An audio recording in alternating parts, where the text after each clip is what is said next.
I thought you said a nap or an app. Are they whale's tails? Or fish tails? Whale's tails, I think. I have a I got these at Maritime Farms. Have you seen those, like, little racks there? They're like $8, and they don't make my ears, like, infected. It's like my new go-to source for earrings. Start it up. All right, let's rock and roll. Good evening, ladies and gentlemen. I want to call to order the Town of Camden Select Board meeting for July 6th, 2022. As usual, our meeting is in hybrid mode. We obviously have attendees here. Welcome. And we have attendees on Zoom. If you're interested in coming through Zoom, the link is on our agenda, which can be found in the Town of Camden website under the Select Board meetings, it's on the agenda. Please click, again, reminding everybody that if you wish to be recognized or make a comment or ask a question, please raise your hand so we can try to address you online as we do here with people in the audience. We do not monitor the chat function, so don't use the chat function. There's too many things to monitor. And if you have any questions, please raise your hand and let us know. With that, we'll commence our agenda by asking if there's any public input on the non-agenda items. Ms. Beatty Parker.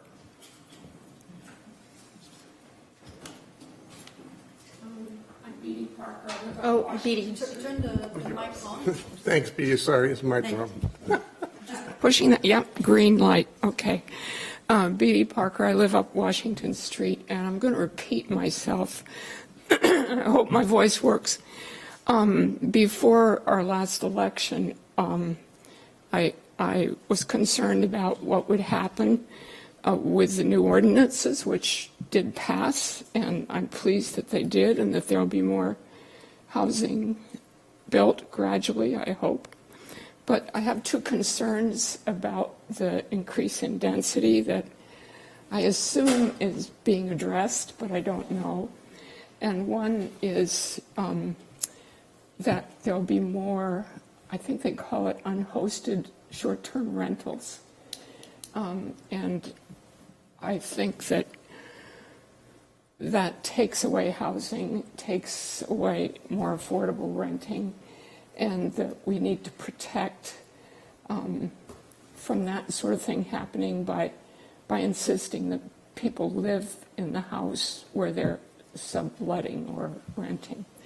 And I understand that something's being worked on to that effect. Last time I said something about it, I was told that you couldn't regulate it, but I understand that is a service that can kind of watchdog and see whether that's happening.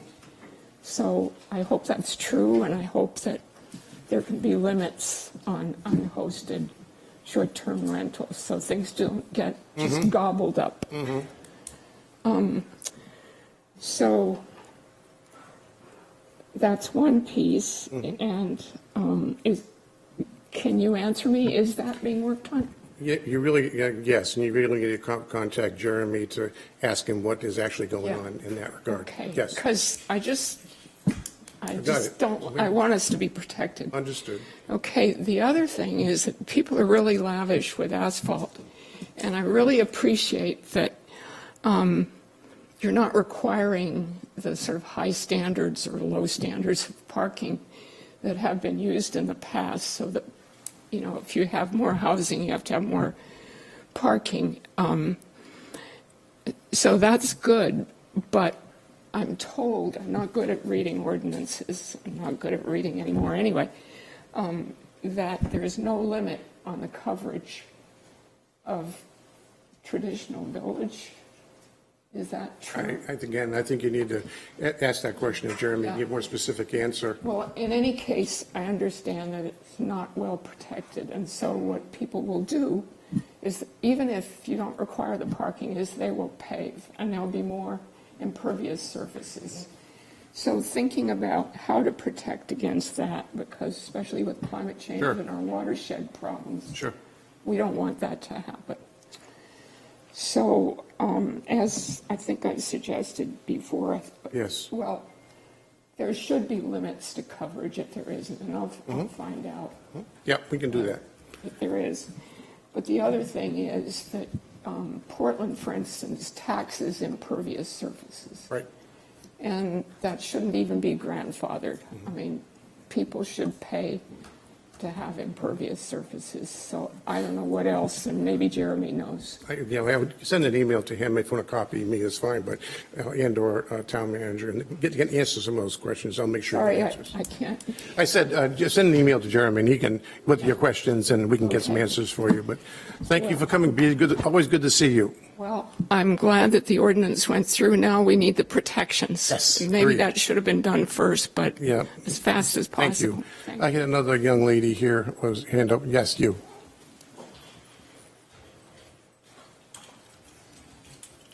Margaret Jones, and I live in Mountainside in Camden, and I swore I would never speak to the select board again because I look so bad on your cameras. But I watched your last meeting, and I couldn't get it out of my mind. And this is going to sound like it's about parking, but it's not. I heard the discussion on the kiosks and so on and so forth. And if I heard the word data once, I heard it 20 times. And I understand data. I used to do data. I can tell you how to get rid of 1 1/3 mechanics in Sealand by saving 3 cents a chassis. But I'm not sure what you do with 2/3 of an employee. We never figured that part out. But at any rate, and I know you need data, but there's more than that. You're in charge of so much. You're in charge of our roads. You're in charge of our community. You're in charge of moving us forward. You're in charge of holding us back, the sewers, you name it, it falls on your shoulders. And I know how much work you put in.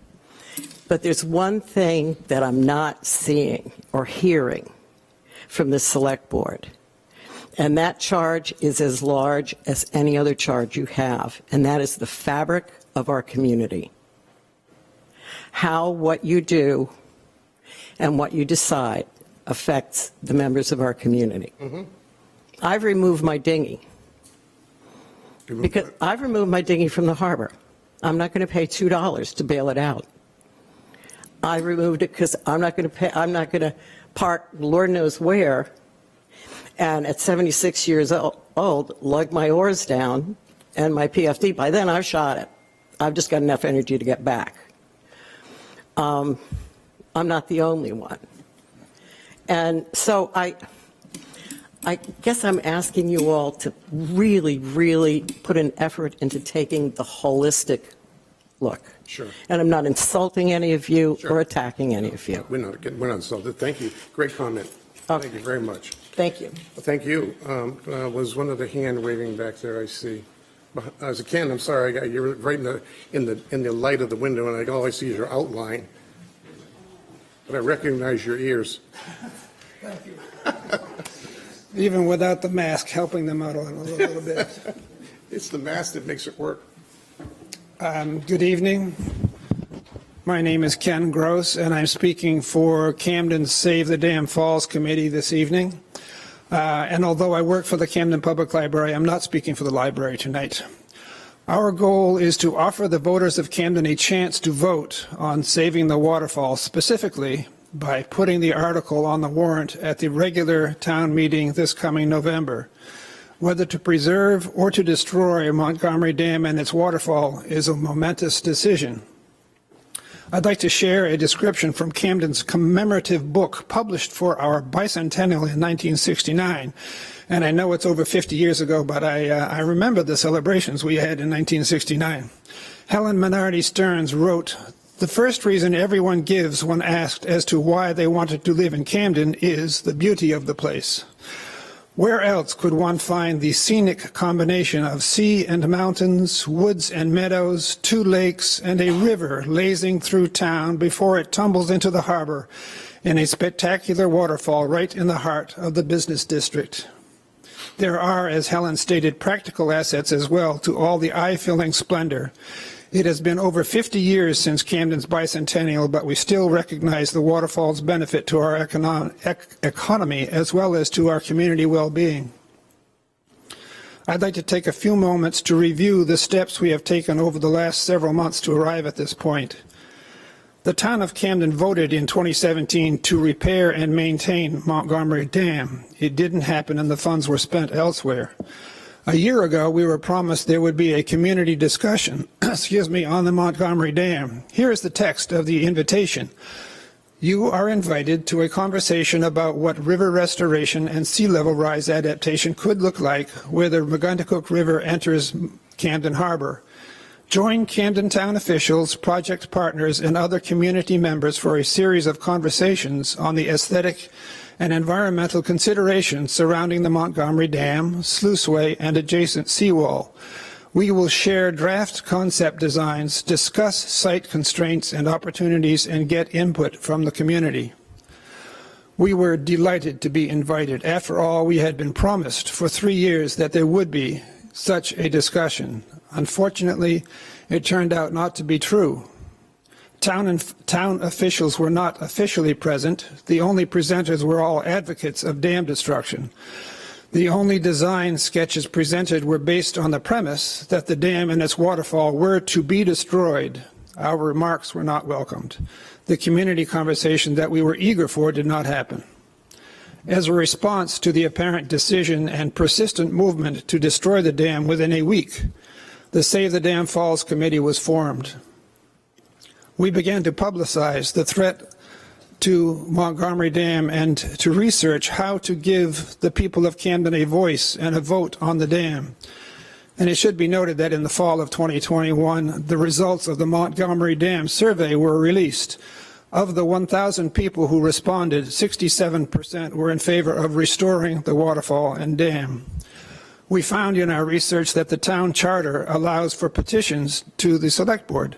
The sequence that the law requires is that we first go before the board with a simple request to place the item on the ballot. Here's the wording of the article.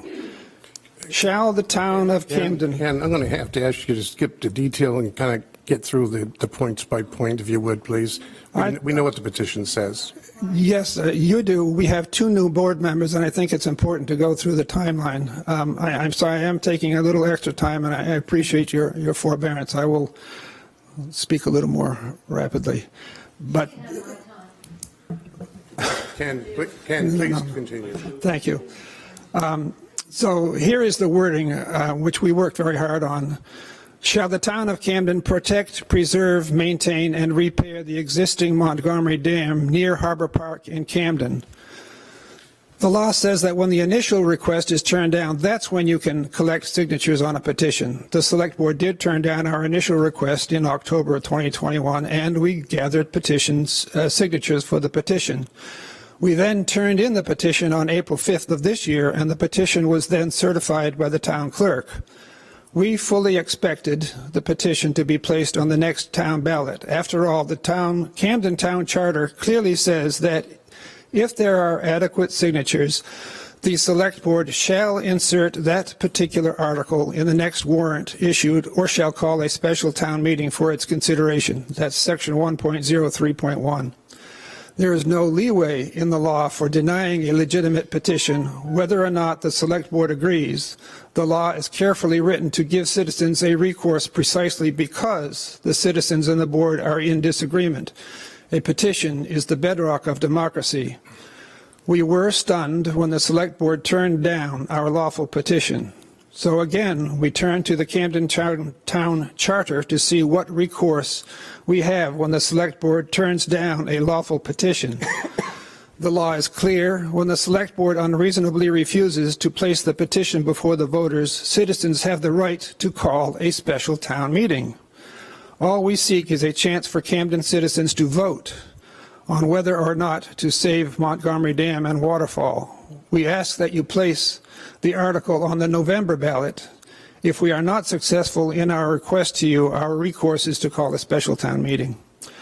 Our legal representative, Paul Gibbons, sent you a letter 3 weeks ago to open a discussion for a positive resolution on holding a vote on the Montgomery Dam. We would like to know if this item will be on your agenda for your next meeting. we don't schedule agenda items before, and besides, our attorney is in contact with your attorney. They're having conversations, which we're not going to discuss at this meeting. But we are aware of it, definitely aware of it. Great. And thank you, Ken. Thanks. So, well, let me summarize. I appreciate your giving me some extra minute here. This returns me to the opening statement. We sincerely seek to serve the best interests of Camden, and we believe the town will be best served by voting at a regular town meeting in November. But we will call a special town meeting if that is our only recourse. And I will note that we would be pleased to meet with the select board anytime, perhaps in a workshop format, to discuss how we can satisfy the desire for the people to vote and your desire also to air your goals. In summary, I would like to say a word on behalf of the dam and waterfall. The dam and its waterfall is not a collection of stone and concrete. It is a living cataract. It is an eye-catching icon. It is a moving and ear-catching sculpture. At the very heart of Camden, it is the centerpiece of one of the most photographed scenes in New England, designed by the most celebrated landscape artist in America. You have the opportunity to make this issue into a win-win situation. The dam causes no threat to flooding, and fish ladders are already planned for every dam site on the river. The dam and its waterfall are a treasure and should be preserved. There is no reason not to save it. Thank you. I appreciate it. Ken, thank you. Good to see you again, too. Any comments that are not related to the dam? Well, we're going to use up the time. That's why. And if there's something different, some new item you want to address, but we're not going to spend another 10 minutes talking about the dam. So, but if this young lady would be the last one, if she's raised her hand 3 times, I'll let her come up and spend no more than 3 minutes, please.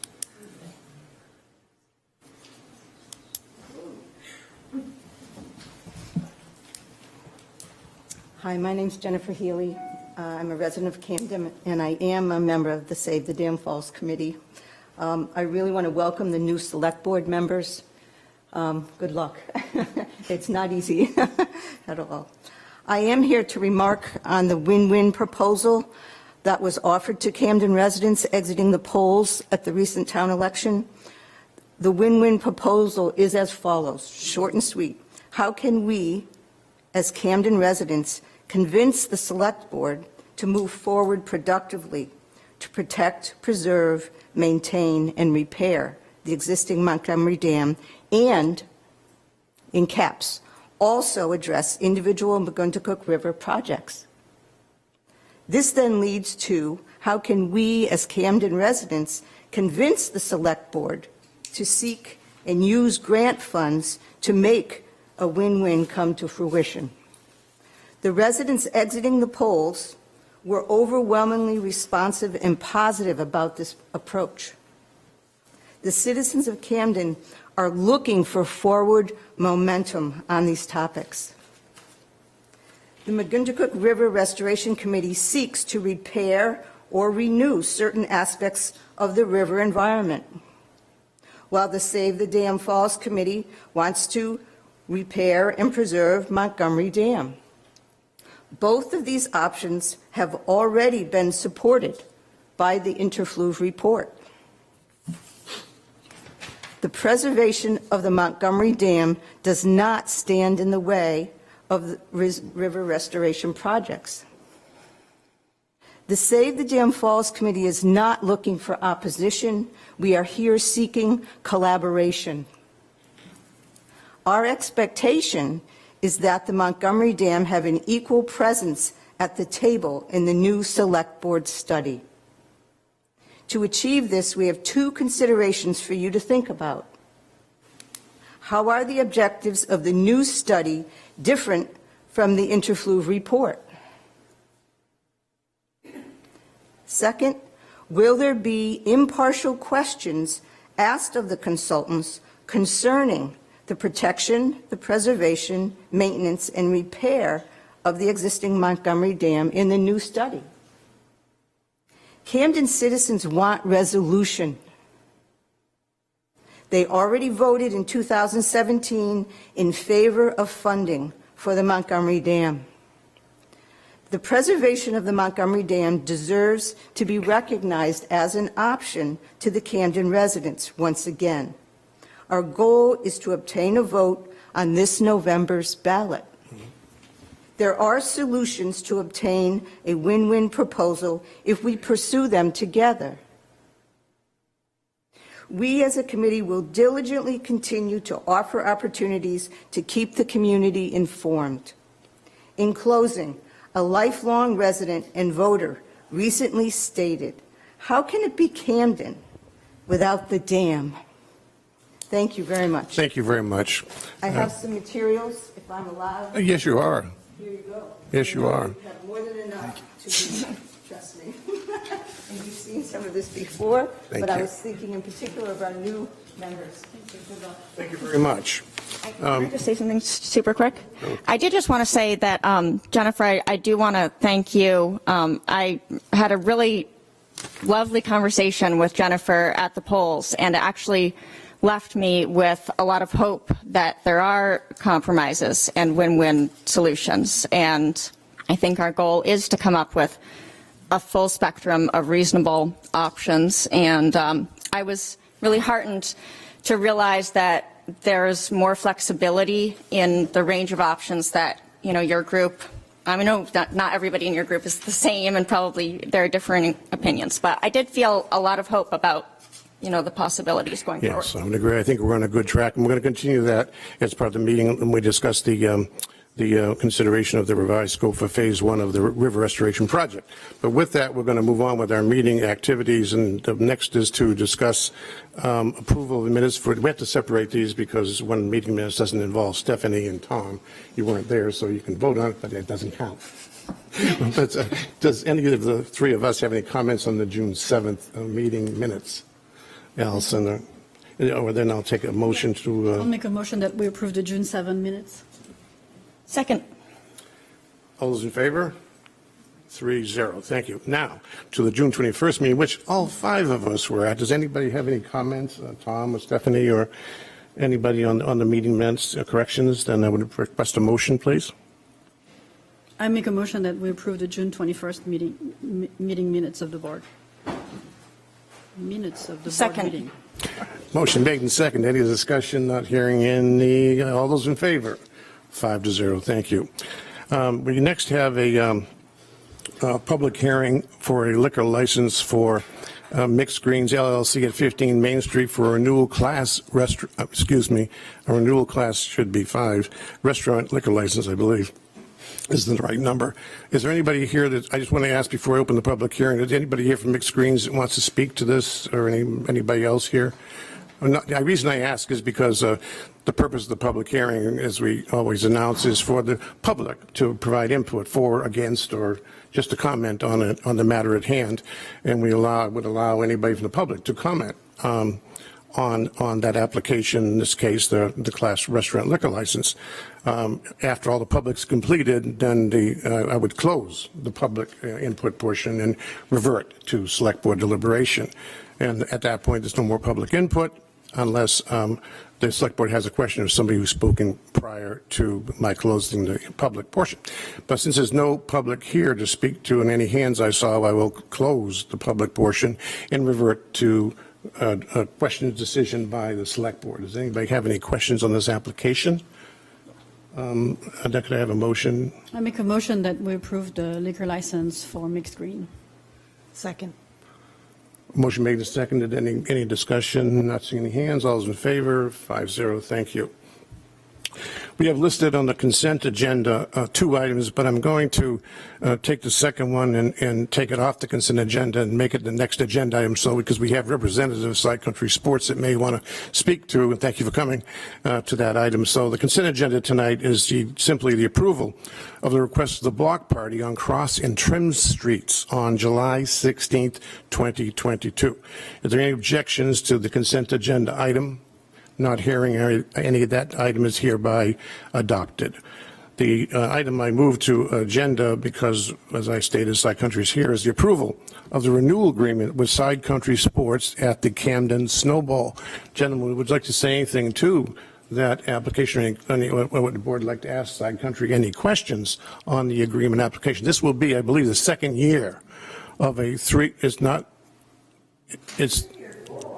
is, I can't count. So, Stan, there's one more remaining in this agreement for possible renewal in 23-24, is that correct? So, It lapses every year. right. We're all in good standing. Right, I just, if the board has any question of Side Country Sports, they're here to answer.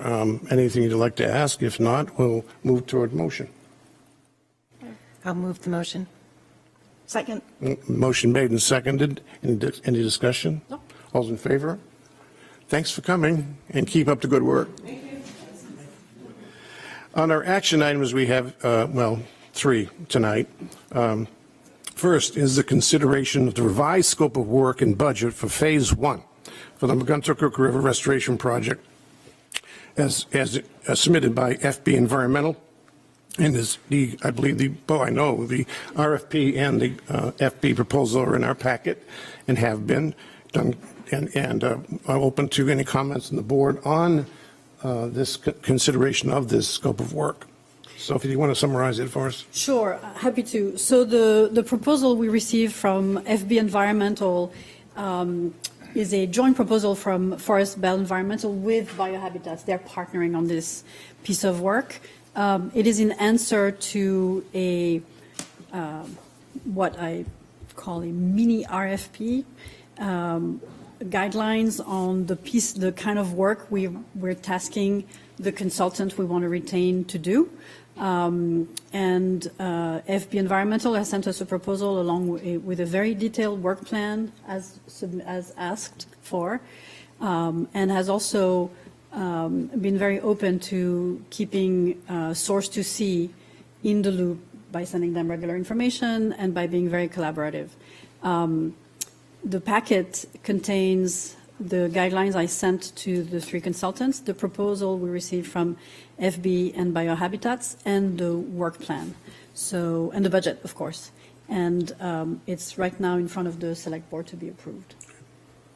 And I've had, by the way, also conversations with Stephanie and Tom to bring them up to speed on the process, which was one of the reasons why we delayed the vote, is to make sure that they had all the information they needed to make a decision. Are there any comments or questions on the proposal? Now, Sophie, this is, again, just to repeat for everybody, this is the same budget we had earlier when we attempted to go with the entity that had some personal issues that prohibited them from proceeding with scope of work. That's correct. Is that the SBC? It was Source to See. Source to See. Yes. It is the same budget. The three consultants were given exactly the same range of 15,000 to up to 20,000, and the budget that's submitted by FB and Biohabitat is for 18,900, I think. So they're coming right under the limit we have. So I don't know if this is for now or the discussion, but you can correct me along. No, please. So at what point was SBC part of the proposal process? Source to See. That's the Source to See? Yeah. SBC Global? SBC Global? Yeah. Well, because I found, and I have an email from that group that had the first back in, the beginning of last year, that was asked to do a scope of work. 2021? Yeah. So I'm just trying to figure out the timeline exactly as to how this came to be these three people. SBC. So I don't know. SBC Global know has that one. had conversations with Audra about the scope of work, that document that we had discussion about last week. So I was just, I'm just a little confused as to how we went from that to then these other three groups. I don't actually know what that No, one. either. I don't know. I And I don't think it's related. I don't know. I don't never know. heard of it. SBC, like the letters?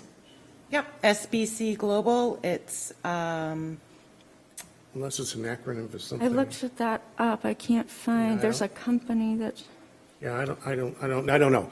All I know is that fundamentally what has occurred, as you know, Stephanie, Audrey had discussions with these three, Source to See, FB, and Biohabitat, and there was some information submitted. We had gone through that information and selected Source to See a couple of months ago, and then they had some issues with it's a small company of two people. Right, they have issues with, well, there's Some personal issues. there's some personal issues and there's some structural issues. They couldn't take scope of work, so that's when Sophie picked up the charge and did the RFP that's in here and Right. the results. So of that. I'm sorry, I was mistaken. This is actually January 11th of 2022, that there was an email in here from Audra and this SBC Global. So I just wonder, right, well, that's what I'm saying. It's just, it is confusing, right? Yes. That how we went from this Yes. draft of scope of work Yes, to then these other three people and this other mini RFP. It's very confusing. Did these SBC people, did they reach out to you to? Yep, they forwarded me the conversation that they had. She was trying to open, I don't know, and Audra's not here to attest to that. All I know is, as I'm sitting here, there were three entities we considered in the last months, and the three we've already discussed, and we Did are. they want to submit something for this? Is that what they're saying, that they well, missed out that's on what an I was hoping that opportunity? Or somebody here could an answer for website me for them or on something? that. I've never even heard of that. It's Sierra Bravo Charlie, SBC. Yes. Okay. I use different words for those letters. No, that was very good from a phonetic. I was like, oh, is that the company It name? must be a pilot. But So- anyway, Stephanie, I don't know. Okay. I I don't know. I don't. All I know is we These were This considered- goes back to that scope of work document that started my whole confusion on how we got to where we're at. I see. We, as you know, we've abandoned that scope and did a new scope and went back Right. to the same three we considered the last few months. So we are where we're So at. how did we get to those three? Well, Because it happened right after all of this conversation happened. So I feel like there's some sort of correlation to how we went over. So how did we Pick the find three? those? Yeah. I have no idea. I wasn't involved in the selection. All I know is they were the three interested parties. That was it. Recommendations Recommendation from, of others on. is there somebody that you think we should have gotten a proposal No, from? I am 'Cause just wondering how these people knew to give their They feedback were- to us. They were contacted. We talked to them. I- Audra, We talked to them. You're asking questions. I think Audra called around and to Yeah. see who wanted to submit a proposal. I don't think everybody necessarily did. We used to have, there was Midcoast Conservancy before, which we had a contract with. Right. That's correct. So that just kind of goes back around in the circle. And I do wish Audra was here to answer that because they had to know somehow to make a proposal. If this was given out and seen by any one of them, Where is their proposal? right, Well, how do you know they submitted a proposal? but they had to have been contacted Yeah, but you said somehow they submitted a proposal. to submit a proposal. Did they submit a proposal? I only saw those Yeah, three. I think, I don't know how, we don't have an answer to the question. Do they have a website? Does this company have a website? Yeah, I can't find them. yeah, we can investigate this all night. We can ask Audra. Right. When she gets back. She hopefully will be back part-time next week. Right. I was just trying to I get don't to know, the Stephanie. It's a good timeline. question. I don't know. Yep. I don't know. Because it had to have happened at some point that we got to these three. Well, she could well have spoken to a number of different entities and decided for some reason not to consider them in the final threesome or foursome or whatever she decided. We don't know. I don't know who she spoke to, and honestly, we're not responsible for who she spoke to and didn't speak to. So there was a thing that this part of this money, one of my only questions was going to be about where the money was coming from for doing this, and I believe that it would be funds carried forward from last year, that there was money budgeted to continue that contract with Midcoast Conservancy, and because they got a new executive director and lost somebody due to COVID, they couldn't do it anymore, and so we didn't end up spending that money. They had a whole thing on their website. They were going to do fundraising and so I think the drop of not having them in the picture anymore, they'd been working some with Coastal Mountains Land Trust. And so I think in that time, I'm guessing it's possible that there was like a looking for, I know even Midcoast Conservancy was looking for somebody to help the town. And I think at the time they gave Audra some suggestions because they were doing it and then they were unable to do it. So, and that had been money that was already budgeted. I wish that Audra was here or was available to speak on this because she didn't put the time into making the scope of work document to just have it sit on a shelf. She's super, I don't know. doesn't waste her time like that. So it just That's conjecture. makes me wonder You can certainly ask the how question. we've got to the point of We'll the ask the three. question when she returns. I have no problem Nobody doing knows that. how we got to Right. the point of the three.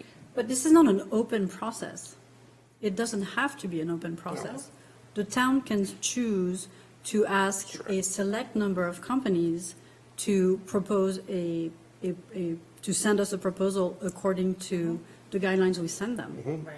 It is not, it's not a open procurement process. But it's our responsibility to make sure that that process is completely open and fair, and that's all I'm trying to get at here, is that I think how we've gotten to where we're at right now. on references of people who've used these similar entities on similar projects in the state of Maine. That's where it came from. That's all I can tell you. And they were highly recommended from various individuals, and including Source to Sea and Biohabitat and FB. If there's another one that should have been, I think there was everybody would have been very happy to get Absolutely. more proposals too. We just didn't get, I think it was probably a question of running out of time, but there aren't that many other groups. I mean, I don't know who, I definitely support that the idea that things need to be competitive. If there were like a bunch of other companies out there that were willing to do this, I would really want to see that and make sure that I'm just not aware of them. I think that's why one good thing about doing this first phase is that we get to see, this is the only company that has worked with other towns doing things, and not just dam removal, but more just watershed, water quality related stuff. They work with towns. If we don't like it after this first phase, we can go with somebody else, but and then maybe more people will hear about it too, and they'll say, hey, I want to submit a proposal. But it would be awesome to receive more proposals. But I think the issue. I can tell you this for a fact. I'm not aware of any entity that was rejected from Audra or anybody to propose to this project. I can tell you that for a fact. Okay. Now, I don't know this SBC group. I don't know what she talked about, and that's all hearsay. We know that these three have maintained continuing interest. That's all. Yeah. Good question. I think in the future, it would be nice to have RFPs posted on the town website. I'm going to let you finish, but I'm going to answer that. Go ahead, Tom. Tom, go ahead. Sure. Go ahead. Okay. Public RFPs, private RFPs, and private RFPs should state we've invited these organizations to submit proposals. yeah, I mean, sometimes they have that process where they're qualified bidders or not qualified bidders, or I mean, a lot of the time it's really easy you might as well just copy and paste everything, slap it up on the website to see if there's other groups that we might not be aware of. I think in this case it would have been totally fine to put that up there. Oh, absolutely. But I don't think it was Absolutely. an intentional No. any kind of. No, but we do need to be intentional, especially with a subject like this. It has to be. Sure. And I think they were. Now, whether it was published in the right places, to Tom's point or not, that's a good question. I would always better default on the side of conservatism and careful. And honestly, this was also being hurried a little bit because we've been in a hurry to respond to some of the comments we heard tonight about getting this task force together, because that's the start, I believe, of the mention of working together. You mentioned, Allison, some of the people here tonight mentioned it. We need to do that. We need to get it going. We needed to pull the select board away from the detailed execution, analysis, et cetera. But that was, we were trying to accelerate to get it to a point where, as I said last time, we've been discussing task force since November. And that's unacceptable to me to be talking about that long, because I think we've been collectively, all of us, in a better position if we were doing what we're doing hopefully tonight 6 months ago. But that's kind of my, Yep. that goes right back to the beginning of my Yep. point, is that this started in November. Yep. And then that document happened in January. Yep. And then very shortly after, we got these other 3 people. So I just wanted to make that. Again, So I do have another Sure, go ahead. point that I wanted to make. So in the subject line, it says McGonagall River Restoration Project. Mm-hmm. The actual project that FB came up with, which I like much better, and I would like to refer to it going forward as such, is the McGonagall River response. McGonagall River takes that restoration point right out of it. I just want it to be plain and not leaning towards any sort of foregone conclusion, any sort of hint of anything that could be viewed one way or the other, you know? I'm not sure I see the difference, to be honest with you, but I don't care what we call it. I honestly don't care. It doesn't really matter. FB Environmental also submitted a weekly work plan for McGonagall River Restoration Project Phase 1. So I think if you read the terms that were sent to all of them, it's pretty clear what we're asking the consultants to do. Yeah. And to me, the actions are much more important than words. And having Absolutely them not. start working as soon as possible and setting up the methodology of the process to create that task force is important. Yeah.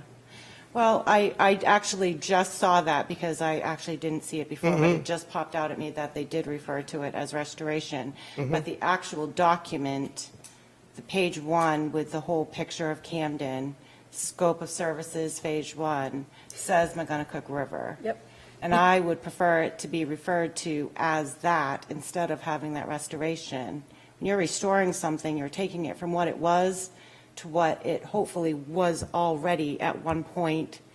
And that restoration point just muddies the water too much for either side. I think it should be the McGonagall River project.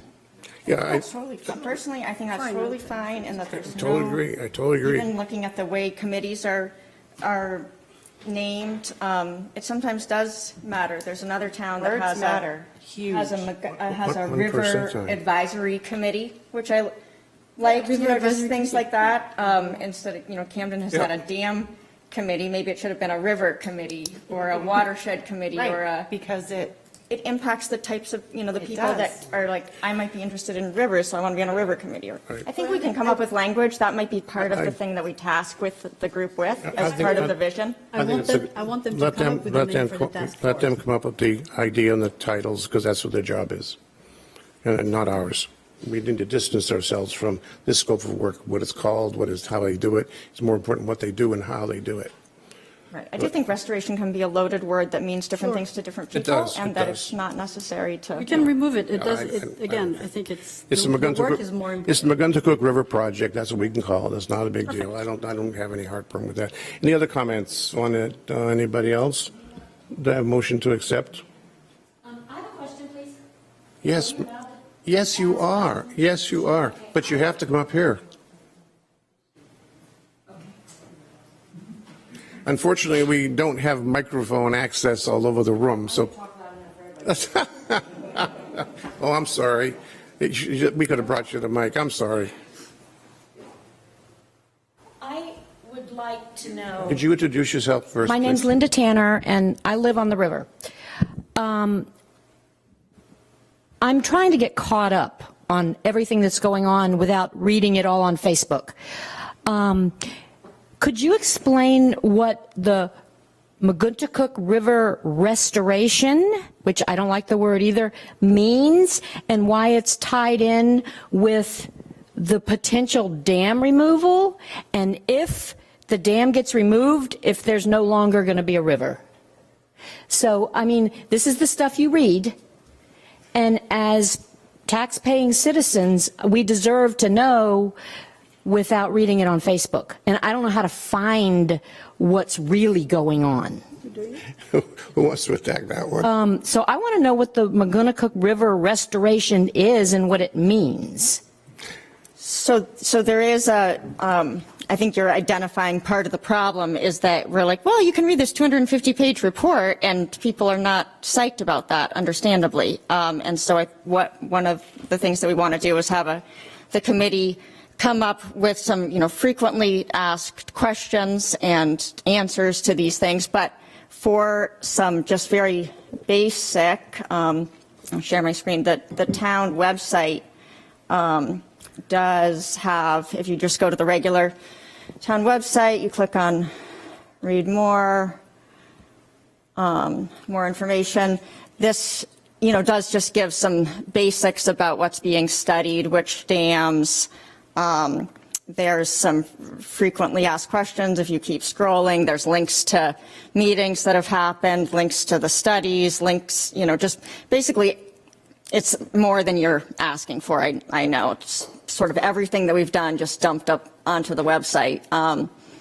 But so why are so many people up in arms about how this stuff is going to destroy the watersheds in Camden? Why? I mean, it can't all be coming from unsubstantiated sources. I think it's a mixture of reasonable fears and confusion and uncertainty about what different dams have impacts on different parts of the river. Some people, when they hear about the Montgomery Dam, they are, just want to know if their water level in the lake is going to be impacted. That's their central concern. Some people are really concerned, understandably, with the aesthetics in, what's it going to look like from the public landing? What's it going to look like here? So there's just a lot of, dams are kind of complicated, and each dam serves a different purpose in Camden, and they all have, different costs associated with them, and we're trying to figure out kind of what the best thing is to do at each of them. So if you're voting to approve a scope of work, is this just like preliminary studies, or is it actually they're starting to do stuff? No, not even close to any kind of construction. It's studies about what different things would look like, what to study. We can't make any. We can't make those decisions. All the board and the town is trying to do is evaluate the options to present them to the voters on what can and what recommended should be done based on information. You analyze information, creates detail. You ask more questions, you get more information. That's the mode we're in. But so what you're saying is that it is going to be on the ballot to vote whether we want to do some of this stuff. Yes. Whether the citizens want the dam gone or not. You're saying that is going to be on the ballot. yes. And approving money to spend to do all this stuff is going to be on the Yeah, ballot. we don't have money in our back pocket that we can spend on anything at the moment. And to spend any money that's not in our budget, approved, it has been approved by the voters, we have to go to the voters. Okay. I'm sorry I made you get up. I didn't realize. I A apologize. quick thing to look at to see what the river looks like in places where it's not impacted by dams would be if you drive on Mount Batty Street, for instance, and you look either direction, you walk along the river walk by the tannery. You'll see right now is a good example of it being really low, because there's minimum flow coming out of the lake. So it's just a good opportunity to see basically what it looks like. It's obviously much different than what it looks like by Shirt Tail, for instance, which is impacted, is held high by a dam. So are there any other questions board-wise, or do we move to a motion to accept the proposal? Can I just raise a question? Or either now or after? It's not going to affect the vote or anything. Let me go through the motion of the motion first, and then we can, yes, right? So I make a motion that we approve the proposal submitted by FB Environmental and Biohabitats for the phase 1 of the Magunnacook River project. Second. Motion made and second. Discussion by the board first. 1 second, Ray. Any more discussion, Stephanie or Tom? Sure. I I want to address the board and the general public out here. I know there's a lot of concern about this. Sophie's done a lot of work on this, and she's put together a team here. These are professionals, watershed assessment, watershed management. This is a grand opportunity for the town of Camden to make some decisions about the future of our watershed. And there are no preconceived ideas about what we're going to do, but this is an opportunity for us to do it, and it's a great opportunity. There's some minimal funds available for this consulting company to come in and form a task force. Stakeholders can be a part of this task force. They can come up with the vision for the future of the river, for the future of the watershed, and then that is what gets moved into phase two, potential phase two of this project. And I believe there's a grant being applied for phase two, correct? Yes, that's correct. If we end up getting the grant, So, it might pay for this too. I want to emphasize that, there's nothing preconceived here. Right. Some things got rolling way back in the past that we've taken a step back. There's a different focus now, and I think this is a good opportunity for Camden to look at our vision for the future of our watershed. Thank you, Tom. Thank you very much. Ray, do you want to have a quick one while you're sitting there? Ray Andreessen, Camden. Just a quick question. Is this just a one-year agreement with this consulting firm, or what's the time frame? No, it's not even 1 No, year. it's not even 1 year. We really want to have them work over the summer. We can't have them work for less than $20,000 for a year. That would be a Right. Okay, miracle, fine. right? Okay, I would be so pleased. Okay. No, they have a task.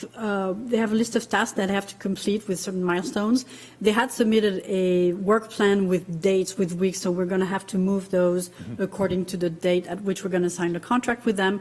But our goal is to have them basically done in the fall, I would say probably late September. And ideally, I think what we wanted to do is to dovetail that with the next grant if we get it. Sure. So that's the sequencing Okay. of the work. It's a pretty short fuse, Ray. The contract will give them, traditionally in that types of contract, you agree on a level of effort, on milestones and tasks to be completed by a certain date, but the contract will give probably a couple more months just to make, so that we don't have to do a no-cost extension, which is just more paperwork that doesn't add any value. So we'll just give them enough, bandwidth so they can accomplish what we're asking them to do. And going through their scope of work and everything, there's a lot of things that you are basically commissioning them to do. I think the general feeling from a lot of us in the audience is that the most important thing is that task force, a community task force Yep. that I assume can live and exist and debate stuff after this consultant's yes. contract is over. That's a very good point, Ray. Thank you for making it. The idea is that they're going to set up the task force, they're going to set up the bylaws, how we work together between the board, the town, the task force. The task force will be designed to survive this phase one work, of course. It's not going to be short-lived. That's not the point. Okay, fine. But thank you. Small, I'd just like to commend you on changing from restoration to project, because nobody's talked about restoring the river to before white people were here. maybe, Yeah. Well, just a point of order for us. There's someone commenting to me that our mics are too far from our mic. Well, these mics need to be within like 3 or 4 inches of our mouths. So if I start leaning back like this, which I shouldn't do, people can't hear me out there. But anyway, sorry. I do that all the time. Was it somebody on Zoom or YouTube that is saying this? That was on Zoom. Okay. Yes, now that is partially, we should turn up the speakers Okay, because, okay. So the people on Zoom only hear your voice based on the microphone that's on the owl. So that's just an overall, That shouldn't. but these will amplify if you turn on the speakers back there. Please go ahead. Well, hi, Jean Brewer, Camden resident. I am so glad that you have abandoned that first RFP, and I thank Stephanie for going through and trying to figure it all out, and Tom, both last time, because our group did see that in January as well. And that really triggered us to be more anxious about what was going to happen to Montgomery Dam because it said that it was part of phase 1 to remove or partial removal. And also, I just wanted to say that I think it's really important because by switching and Sophie doing her work, Tom being involved, and this new RFP that you spent so much time on, I think that you are going to restore community trust, which is better than restoring anything. So I just wanted to say that, and thank you. And can we just have clarification? It's a task force, community task force, again, wording, because I think we've gone from advisory committee and we've gone to task force, and we just want to have the language stay the same, whatever it is, and so that it has the word community in it somewhere too, I think would help. Just a point I want to make. Thank you. So it's a great comment, and it's going to be one of the tasks to name it correctly. I think it's part of creating such a group. We'll rely. We will rely. For including Save the Dam as part of it. It's actually, our name is in there in that. Thank you. That Thank you. helps. Are there any other board comments on the motion that's been made and seconded? So I do. Just on the proposal, under the forming of the task force, task 2, finalized list of potential members. Again, wording to me, that's all I look at all day is wording. And wording, word makes a difference. Sure. Was little words, big words. So finalizing the list of potential members with town input. So it kind of says that they, them, somebody has a list in mind? No? Yes? No. Okay. No. What I'm asking them to do is to create, first of all, I want them to create a methodology for selecting people who will participate in this group. The town input is, the town is not going to veto anything. That's not the point.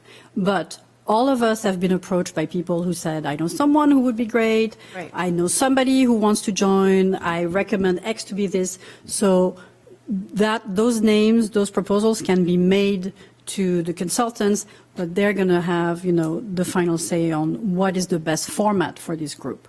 So that's the level of the town input. Yep. But we're going to be in communication with them all the time because we're also commissioning the work. Right. So they're going to keep me posted and things like that. We will be in. I'm going to be the liaison for this work. So if somebody has a list or a person's name that they want to put forth, they put it to you and you'll send it to them? Yep. Yeah, I think that's part of the task force, whatever you call this, whatever the name of it's Right. going to be. They need to help us with all of this. That's the Right. whole intent. But we need to really know. And we will tell people who to submit their interest to specifically. Exactly. It may be Sophie, / Charlie of the FB, and that's some of the detail we have to hammer out. But we also know there's certain constituencies that we want to be part of this group, Right. like the Save the Dam Committee, the Megunti Cook River Project, or restoration. The Restore McGonagall group. The Restore Right in the middle so- that don't have. Absolutely. Ideally, that's who we Either want some way. more of, yeah. Maybe one of them. But I'm Absolutely. just looking at it saying, what do we do? So there's a huge demographic of people that are like that as well. Right. We should have a good amount of those. Sometimes the That's- town makes the mistake of just having let's Right. take some extreme people on all the sides and then. So just saying, yes, that we want this proposal and then throwing it at them, I just need to have Well, confirmation that we are going to make sure 100% that all people are going to have a voice somehow. I'm not sure all people. when you say all people, you're talking about 100 people? I think we need to have people. Big a group Well, representation as we can. I'm not Because sure. This is No. like a diverse, traditional. so- diverse a group as we can, but I big. like that word better. Yeah, Big is. we're- I disagree with big. I think diverse. We need to. Okay, we need to hear diverse the is voices from That's right. different constituencies, different organizations, different people who have different interests in the whole project. Correct. But it has to be manageable, Right. and it has to how- produce But results. how is that going and to it be has, managed? That's why we're hiring a consultant. Right. If they're not That's confident why- of doing this, we hired the wrong consultants. Right. We're That's going to know why- that pretty quickly because they've done this before. Because we can't do it. And no, we're not going to do it. Sophie, would you object to citizens emailing you and requesting being on the task force? Is that appropriate for them to? So I would like to hold off on that until I have a kickoff call with the consultants and ask them how they would prefer to proceed, because they have much more experience designing such a group than I have. And then I'll communicate, Right. through the board how people can voice their interest, suggest names, things like that. But right now, the first thing we need to do is to approve this proposal, sign the contract, have a kickoff call, and start working. And then all those questions you have will be clarified. Do you think at some point very early in the process, maybe even like next meeting, they could just could also come to a select board meeting and just give a little overview of What they're who gonna they do? are Sure. and maybe some of the other work they've done, and They can. rather than us sitting around talking about this and what they might do, feel like they might be like, well, we did this over in this town and we did this over here. It's a great idea. It would be. Yep. No, I think, to my point, what I was asking is Sophie just answered it. She wants to have a call, talk with them, how they want to move forward with how the community can reach out. I am okay with that, and I appreciate. That's a normal approach. I mean, that's why we hired the consultant, and I think that we need their help to define an efficient process. We will review that process. We will be involved in watching it. Yeah. That's our job. But I think that, we're getting a little chicken and egg going on. I got to be careful with that. But I think there will be the opportunity for people to submit, to Tom's point, perhaps to Sophie or Charlie or Joe, or whoever it might be, that will designate to submit their interest. That should be part of the process, without question. Yep. And then I just had another thing that was brought up, and I wasn't going to bring it up, but since it was, I feel like it's on the table. The grant that we Applied for.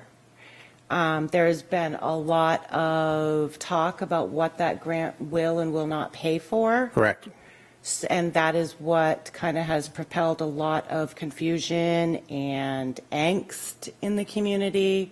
So if this task force is created and that grant is received. The data point. So still. I don't understand the question. No, I think, I think the question makes sense to me. So the grant that we're applying for is still only the design phase. It's not any kind of construction. And so the NOAA and the National Fish and Wildlife Foundation fund what they call nature-based solutions. And at the construction phase, that is why we've so far, and they also fund they funded that broad feasibility study, and what we're a little uncertain of is how much they're willing to fund in terms of different design options. So we knew that there were grants before that would fund design options for like clearly nature-based solutions. And so that was the start. Like, okay, we can get free money to design this. It's not construction. It's not doing anything. It's not using taxpayer money to, learn a bunch about where the ledge is and where all this stuff is. It's not, it may have, it produced the things that are on the website that still leave a lot of questions. This grant application does ask for money to design, to do design work on alternatives that would keep the dam and do, different types of fish passage. Whether they're going to come back and say, this part of it, the town might have to pay for. There is like a matching requirement. I think what we've heard so far is that there's enough interest in knowing like completely what the options are that the town probably would, maybe would be willing to fund some of that. I won't speak for the town, but I can think of some advocates that would be happy to. mean, that's fund the that. first So- that I've And then heard I of think we anybody need to saying know, anything like that. clearly what we need to know more, in a more detailed way is which construction options, what counts as a nature-based solution? Right. Is lowering the dam some and having a natural fishway, is that going to, if we could just get to a point where we don't have a gate that needs to be open and closed, for instance, would that be the criteria for, oh yeah, NOAA will fund this? I know that's not the deciding factor for everybody, but ultimately people want to know what different options would cost, I think. So, It's not just the Montgomery. so Dam, that is, obviously. I hope that they're willing to fund, that was based on all the feedback. It was like, it's clear that people really need to know more about the full range of options. So Right. hopefully in order to get us. And that's kind of my point, is that if the grant isn't going to look at a dam option, then this whole money we're spending on this sort of task force and proposal and all of that, we're just throwing it up in the air. No. And No. it No. doesn't seem to mean as much if we're only going to look at options we need to because know of the- the No. grant for removal. We need to know the full cost of, and you can, I can, No, they- Interflu wrote most of the grant, and then for full disclosure, I added in a bunch of stuff about the full, different options, basically. I'm really hoping that they will fund that. We obviously need to know a lot more about the full cost of just complete status quo. Right. And that's where most towns actually start, is knowing like the full cost of the status quo. So hopefully this will just get us to a point where we can know all also- those things. I mean, that's not the only grant. Exactly, yeah, yeah. A lot of grant money, and whether That was going to be we're- my next point. Well, so whether we're awarded this grant or not is not going to stop us thinking about how we're going to be, using the river, what we're going to do with dams that have outlived their useful life as an industrial dam or a commercial dam or whatever it is. Right. So we really need to still work on what does the town want to do with this river? What is our usage? Is it environmental? Is it fishing? Is it what kind of recreational activities we want to have? So that grant that Allison's talking about is not the only step in a process that's going to be multi-year. That will outlive all of our mandates on the select board. In 10 years, we Right. will still be working on the river. It's a very... Well, we Need need. addressing, we still have to make decisions about all these dams that need to stay no matter what. So it's going to be multi-steps, multi-year, Right. multi-grants. Some of them will come from FEMA, from NOAA, it's a really complicated process. Well- So we're just That's why I was setting just up. trying to but bring they- it back as to, if we get this one grant and it will not fund something that we're trying to bring everybody onto the table for, is this the right time to even start having that? Yeah, well, the point is, financial is one element on a decision matrix about options going forward on any dam, any piece of the river. Financial is just one option, and applying for grants may happen, may not. We need, the more overriding issues in my mind are the environmental issues, many environmental issues, the practical, including historical issues that we need to consider on all of the dams and that kind of thing. So if you don't go out and try to research this information to answer your questions about financial, the town may decide to fund it all on its own. I mean, that's a data point, and we can't rush at that. There is a lot of money available for environmental No, I was just talking restoration. about this up to $20,000. Right. For this particular. Right. So, That's already been, because we're just trying to reset the conversation. Yeah. So Yeah, no, that's cool. really, these are just my thoughts That's based cool. on what I have Well, read. that's And I've cool. put like probably 18 to 20 hours into There's this a lot. in There's the a past lot. 2 weeks. There's a So lot. Yeah, no, understood. I'm just saying, But, I'm not speaking No, out I of my. think there's a lot more discussion that has to Yes. happen, but a lot of them I'm hoping will be led by our consultant and their experience in these kinds of projects across, not just Maine, but other places also. It's encouraging to hear Allison say that the grant is May. broad enough, Maybe. could be broad enough. Yes, correct. That's correct. Send you the language of it. It's, they'll come back and they'll say you need to revise this or that. Well, but it was being stated not too long ago that it was only going to do a naturalistic, and it was interpreted as nothing would be paid for except for the removal of the dam. Well, that's what they're kind of saying, but so the full or partial dam removal, I think we're getting caught up in the wording a little bit, because you look at, for instance, on Sennebec Pond, they called that a dam removal project. Really, it was a dam rearranging project that kept the level of the lake exactly the same and installed a rock ramp instead of a concrete dam. Partial dam removal, 3 or 4 years ago, maybe it was actually 5 years ago, when the Montgomery Dam stuff came to us and we were all like brand new, and we had all these dam funding requests. One of the things, and this is in our downtown TIF district plan, is that it was supposed to be lowered.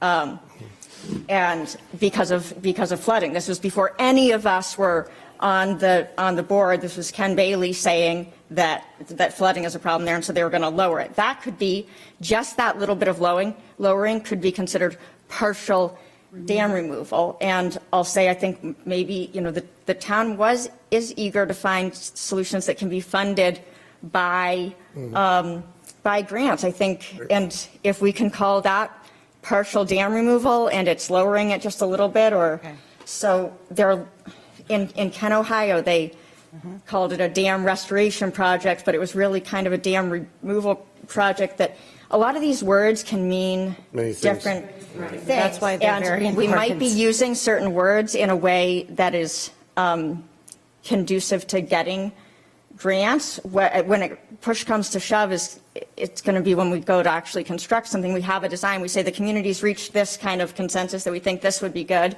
and can we get it funded? Does it count as a nature-based solution if we replace this piece of concrete with some granite? I don't know. There's a lot of questions that have to be asked in getting into this, but right now we're going to act upon this proposal that is to get us on.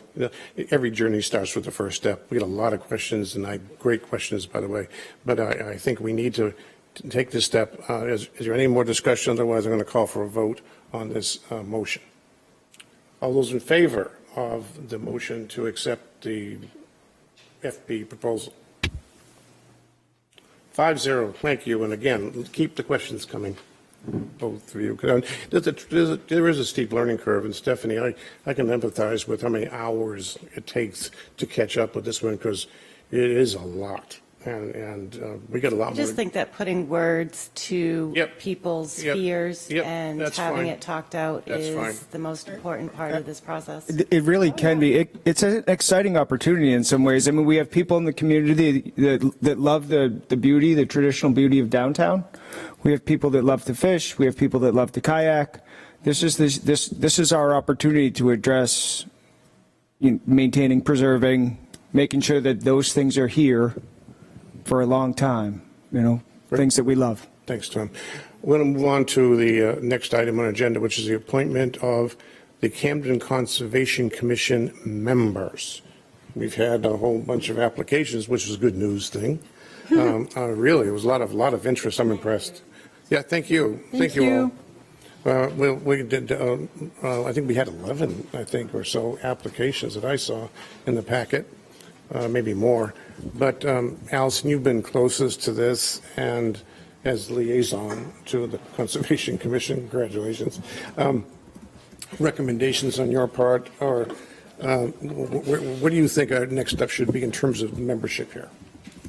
Well, I've been putting off official appointments for a long time because I really don't like excluding people, and it feels very awkward to do that. So we've been meeting with without regard for official membership, just letting people that were interested come. You guys weren't here for this, but we initially talked about sort of the initial tasks that the select board was going to ask the Conservation Commission to work on. And that document is in your packet. It kind of goes through all the different mentions of the Conservation Commission in the comprehensive plan. I asked that all of those that were interested in this being on the committee actually go to the trouble of reading most of that. I think there's a fair amount of evidence that many of them have. But when I got my start doing all this by being on the Conservation Commission, and I think what happened a lot, I know what happened to me is I was like, I have all these little things I'm interested in, and I'm going to come with ideas, and lots of people did that and then tried to sort of make that the work of the Conservation Commission, and in the process, some of the basic tasks of town government have gotten lost a little bit. Our ordinance mentions things like the shade tree process. And so we asked that the Conservation Commission start with not taking on a bunch of new things, but with working on the shade tree ordinance and the plantings. They've been doing a really great job of that. We don't want everybody on the Conservation Commission to have to just be a tree person, though. And so the tree volunteers, they still have some of their own meetings, but any of these major controversial type of decisions, which, believe it or not, like tree type can be a controversial thing, that we're asking that those things, the tree warden is having that decided in the Conservation Commission meetings. He's coming, and if the tree volunteers want to do things on the side, they can do that. But basically, a bunch of people have been coming, that we have really good applications. Not everybody has been able to come to the first couple meetings. Many of them can only meet during the daytime for various reasons. I could talk for a really long time about the Conservation Commission, but I will just start with, I think, since we're basically reconstituting starting from zero, the ordinance says that we're supposed to have a certain number of 3-year terms, 2-year terms, and 1-year term to stagger that. I've not had a robust discussion with each of these people about like whether they can do a 3-year or 2-year term. We don't force people to stay on anyway if they can't make it through. But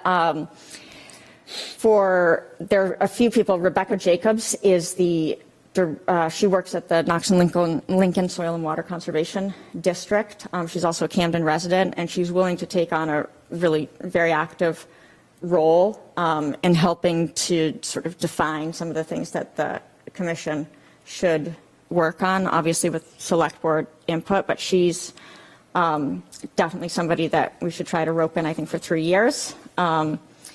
Barb Oland and Brian Robinson are other people that have been, some of this is actually just random because like Ray could be a 3-year member too, and I think that'd be good for everybody. Also, one of the things that has come up a bunch is whether the Conservation Commission should take on some of the Energy Committee responsibilities. One of the things that we had done before is, Camden has this habit of adding committees all the time and never taking any away. So we end up sort of spreading out. We can't get people to serve on the Planning Board or the Zoning Board of Appeals, but we've got like 15 committees that have to do with conservation and energy. It might be a good opportunity to kind of combine, rather than starting a whole new energy committee again, kind of rolling some of those things in there. Since it's an energy and sustainability committee. That's what it says. Just in brief, though, this is a 7-person total committee. Yes, right? so that's what this is one of the few committees where it's actually an ordinance. And so the ordinance refers to 7 people. Yep. Now, that's kind of arbitrary, and it might be something that, ultimately we're looking for good quality recommendations from an advisory group. And if more people than 7 want to show up at those meetings, we've been encouraging that.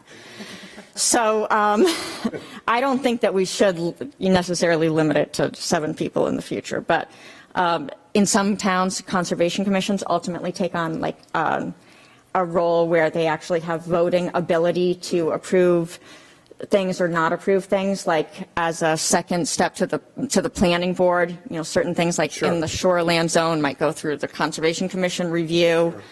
we don't have any of that yet, but Is your initial thought to start with 7 or less? well, I was thinking that we would start with like have a 0.5 tonight and then Let it morph from there. let the other two, I know we have some vacancies on the planning board and we have, Right. also there's a little uncertainty about whether the meeting time is going to work for everybody, that we could add in those next two people at a future meeting. I basically have a very, very hard time excluding people, so it makes me yeah, uncomfortable, and then I yeah. talk in circles to try to figure out how to not do that. But I get it. I would say that my recommendation from who's been there so far is that Rebecca Jacobs, Barb Oland, Brian Robinson, Will Addis, Pamela Gleason, and then those would be like the 3 and 2 year terms. Ray Andresen is another person that I think you should have Beatty Parks around there. Beatty refuses. But she comes to all the meetings and is very valuable. Yeah. So that's kind of my point, is that, Folks among other people have been more involved than I am. Yeah. Just because I'm sitting here. Thanks, Ray. so there's, Samantha Mortlock has been active with the tree stuff and is really interested. Right. David Kibbe is a garden club representative. He hasn't been able to come to all the meetings necessarily so far. So you were saying you had a recommendation for 5? I gave 5, and then I was rambling on about the others. About 8. There's 11 So no, but what do applications you in want? the packet. What do you want us to Right. vote on? Just Well, is your recommendation? I think we could, if we wanted, we could start with these 5, and then we could let the other 2 Yep. sort themselves out and encourage everybody to come. So Repeat the 5 that we're Rebecca putting. Jacobs, Barb Oland, Oland. Brian Robinson, Will Addis, and Pamela Gleason. Are the 5 I wrote down. Now, those would be, do you need me to specify 3 and 2 years now? You can do that later. You'll do that at the first conservation committee. They can Let figure them it out. decide. Yeah, it's Let fine. them decide how many. It's fine. You can do it that way. It's up to you. I don't want to, nail anybody to the cross if they don't want to do 3 years, but it's up to you. Yeah, that's the kind of thing I don't really, Well, then. it doesn't really matter. 'Cause- Well, no, it doesn't really matter. unless it matters for a legal reason, and I know Janice gets frustrated sometimes because you try to keep track of everything. Board appoints someone for 3, someone for 2, and someone. How many 3, how many 2s, So it's 3, 3 members for 1 year, 2 members for 2 years, and 2 members for 3 years. 3 for 1 year, 2 for how many? 3 for 1 year, 2 for what? 3 for 3 3. members for 1 year. Yep. 2 members for 2 years. Yep. And 2 members for terms of 3 years. So, I thought it was 3 for 3. no, Well, she's reading the ordinance. 3 in the areas. She's reading it. I actually did. So I think if you don't Kind of name stuff the durations now, Allison, the first meeting, they need to decide. But that's with 7 people, not 5. Right. And in addition, they will be adding likely 2 more members per the charter. You can balance out the 3, the 2s and the 1s. But it sounds like you're recommending, again, correct, I'm going to be correct here, Rebecca Jacobs, Barb Oland, thank you, Brian Robinson, Will Addis, and Pamela Gleason. And to figure out, and And we won't specify the terms at this point, but we need to have that back to us so we can track it and make sure that we review those when the terms expire. Cool. And lastly, that there will be consideration of 2 more members amongst from whatever group. Because I would agree, for some of these people, I do know, and they would be good candidates for the planning board also, which is really hurting at the moment, FYI.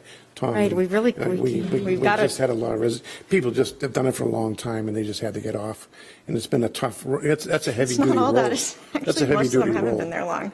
That's a heavy duty role, and it can be tiring. But anyway, So we had a motion. We had a motion okay, for those 5. for those 5. Okay. I second. Motion made in second. Any further discussion? All those in favor? 5-0. Thank you very much. Ray would be great for the planning board. You Yeah, really I would think be. Because you know so much about agenda. different areas of town. I think so, too. Yeah. All right, so onward to, All right. He's like, no. we have a We have a couple of administrative items. I know Stephanie and Tom, you've never been, you may not even be aware of what a workshop is, but oftentimes. I've watched them. Huh? You're going to be the chairman. But they're obviously, the purpose is to spend a little more time on a topic. We've got What was it? everybody's supposed to be helping No. monitor this. I know. No, the chat, and we don't address chats. Energy committee related. Yeah, I'm sorry. We're moving on. The workshop, to spend a little more time whenever we schedule it, to just focus on an area. One of the ones, because it takes too much time to focus in the select board meeting, it just adds too much time to the evening. So one of those is we have the analysis of brownfield cleanup alternatives for the tannery, better known as ABCA report, which is on our website, by the way. The current draft is on our website.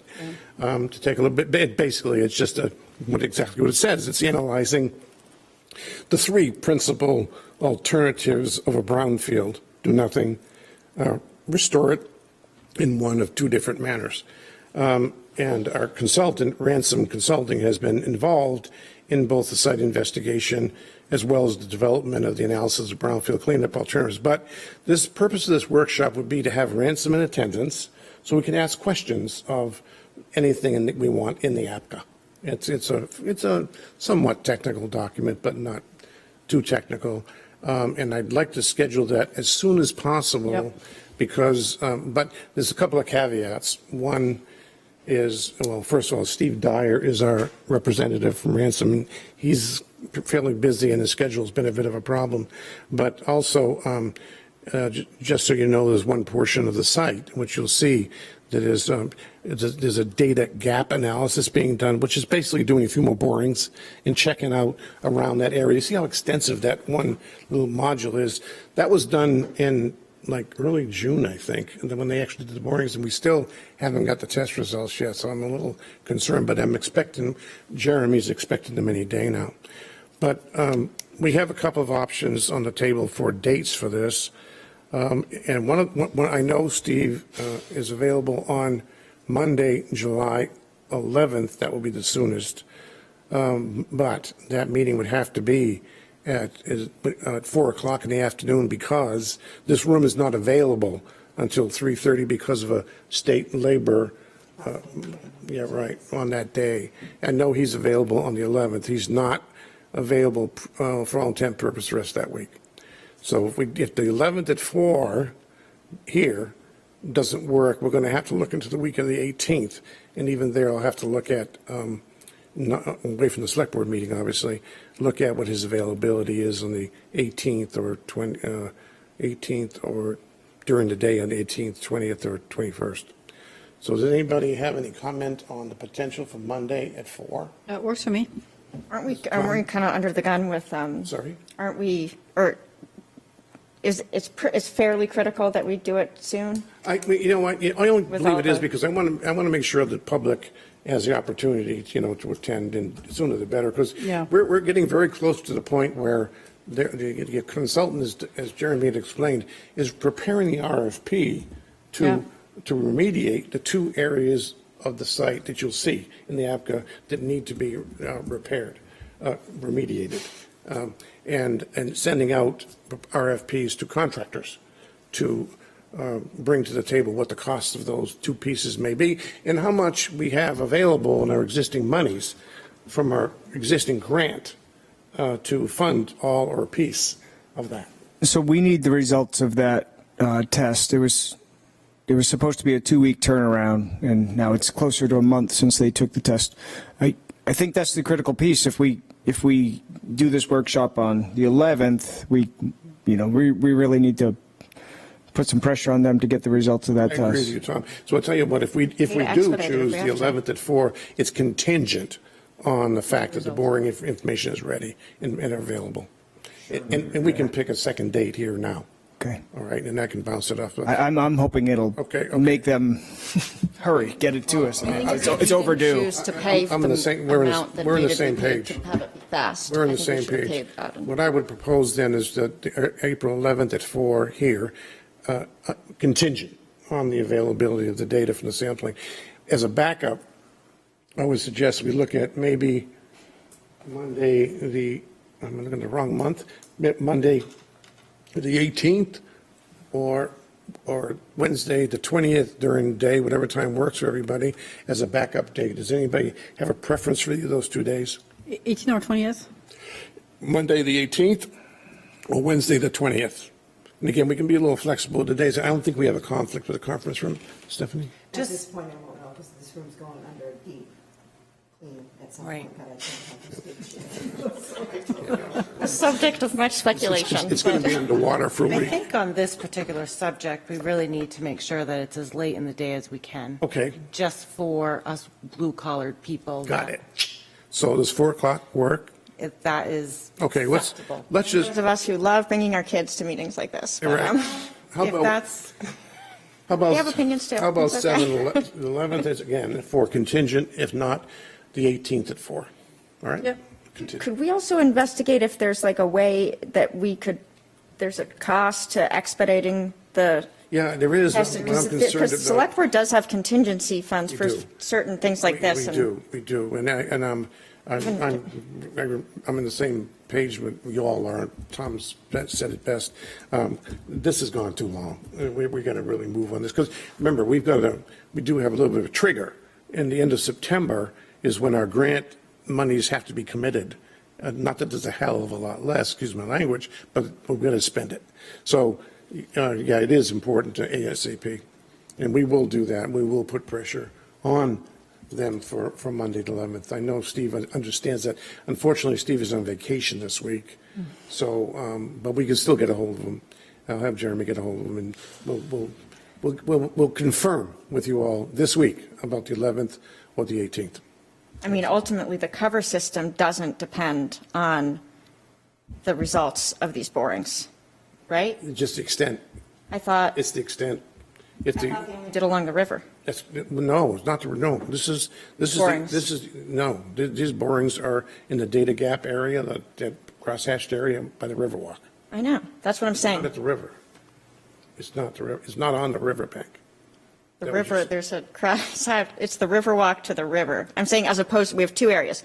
One is near the river. Yes, yes, And one is the yes. farmer's market area. The triangle, yep. And Correct. the cover system doesn't depend on, I don't believe they did any additional borings. I believe they did. And we're not going to, it's not like if we find out there's something, I think they're planning to cover that no matter what. Correct. I personally would like to have had a more robust discussion about actually excavating the petroleum contaminated soils that are down lower rather than just, we could have tried to find other grant funds to do that, but it's. Jeremy's saying that he can answer some of these questions if you want to let him in. I know you probably don't want to belabor it right now, but can we have a full, when we have this workshop, can we have a full discussion? I mean, be able to, I feel like every time Steve Dyer's ever here and we try to ask questions, it's like, well, this isn't the right time to ask that question. You can't ask No, this this is the time to today. ask all the questions we Okay. want on the So ABCA and its frustrating. recommended approach. And that's what this work session is going to be about. So you can ask, because you're branching into one of the questions regarding whether you use approach option 2 in the ABCA or option 3. Option 3 is digging deeper and taking. Right, I mean, the town always chooses the cheapest option for the tannery, We're not- and it's gotten us to But the we're not point. going to morph into that discussion tonight. Right, So, but we but will. Okay. on hopefully the 11th. So anyway, Jeremy, does that make sense to you? It makes sense to me, just a clarification, there was no further data gap sampling in the Green Triangle area. Yeah, understood. Yeah, that was, Allison had it correct. Hold on, why isn't that coming I don't up, know though? why the sound is not coming up correct. Anyway, really Jeremy, loud, when you have a chance, would you double check, you heard the two contingencies about the boring information, we're expecting that any day, but Steve is on vacation this week, but try to contact, that's going to be contingent on the 11th at 4. Otherwise, also check with him on his availability the 18th at 4. Could Jeremy just repeat that for anybody that couldn't hear at home? What did he say? There was no what? There was no data gap sampling done in the triangle grassed area. Right, that's, Correct. yeah, that's what. Only And what you just to call the clarify river. for everyone, I think it's important for, and I won't go into it deeply, but I mean, I think the grant was $200,000. We had to match $40,000. And you think of where we are and how long this has taken. And so we have about $159,000 left of federal dollars that are sitting in a federal account. We didn't receive it. It's sitting there waiting to be used. So that's what we have left to clean up the site. There's no possible way, just throwing it out there. There's no possible way to clean up the site 100%. Jeremy, I really don't want to jump into the dollars and the numbers of this. We're trying to set a date. The bottom, please get a hold of Steve Dyer. We want an answer on the availability of data from the drilling and for contingent on the 11th, and whether or not, if that's not the case, he's available at 4:00 on July 18th. All right. I do have an email into them. He was on vacation Monday, so I had an email into them on Monday morning to see if we can get those results. He expected them last Friday. I know, but here we are. I understand. Yeah, week beyond last Friday. To Tom's point, it's like a rowboat without the oars. But anyway, please drill on that hard, Jeremy. Thank you, bud. Thank you. To the second item, annually, I think I mentioned this during orientation when Tom and Stephanie, we had a mini orientation. I don't know if it did any good or not, but we did it and had fun. But because this is a lot to learn, as you call learning very quickly. But every year, the select board sits down with the town manager and sometimes others to decide priorities for the following year. So we don't, so we understand, and it's a board decision, not individual, about where we focus. We have on our last priorities list, we had 43 items. We're going to correct that this year. But some only take a few hours, some take years. We get into that. So we set a priorities workshop. We don't want to do that until Audra's back, obviously, and she's only coming back part-time on Mondays and Wednesdays starting next week. So she's 6 weeks into her leave, and she actually gets the second 6 weeks, but she's agreed that she wants to come back part-time on Mondays and Wednesdays. So that's going to, here we are at, that'll be 1, 2, 3. That'll bring us into the early August before she's really back full-time. So this I suggest this not occur in July. We don't have to schedule in July. These get too stacked up sometimes. And I would suggest we look into August for selecting a priorities workshop. Again, whatever time works for us. We have meetings on the 9th and the 23rd of August for select board. So I might suggest we look at something around August 8th, which is a Monday, as a date for this priorities workshop. And Stephanie, does the 4:00 time ring with your, and Tom, does it ring with yours, and Allison and Sophie? Or would you, there's nothing magic, I mean, I'm just putting a date out there. There's nothing magic about that date. I can put it out further if you prefer.